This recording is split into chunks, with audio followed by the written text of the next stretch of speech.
बड़ी आग लगी, बट एक नैनो सेंटीमीटर भी कलाम पाक को कोई नुकसान नहीं हुआ है, ना ही एक रूफ अंदर का एक रूफ भी कोई नुकसान नहीं हुआ है। आप देख सकते हो, राइट। तो ये अल्लाह पाक का बहुत बड़ा मौजज़ा है और इसको पवार साहब ने भी हमारे एक्सेप्ट किया, इन्होंने खुद वहाँ पर देखा है ये, राइट। और ये आप अंदर देख सकते हो और बाहर से देख सकते हो। सिर्फ बाहर से जो है थोड़ी बहुत परत जो है वो जली हुई है, बट अंदर का एक लफ्ज जो है वो उसको कुछ भी नुकसान नहीं हुआ।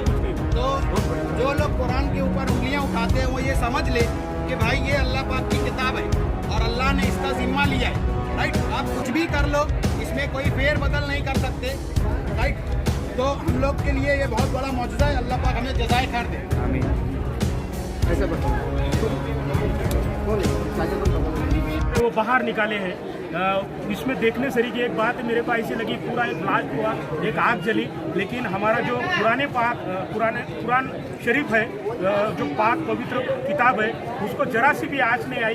तो ये देखने में ये मेरे को एक ऊपर वाले की करामती लगी है, ये बहुत बड़ी बात है। तो जानी माली नुकसान क्या हुआ? इसमें कोई जानी माली नुकसान जानी कोई नुकसान नहीं है, माली एक थोड़ा बहुत नुकसान है। लेकिन अगर ये तीनों गैस सिलेंडर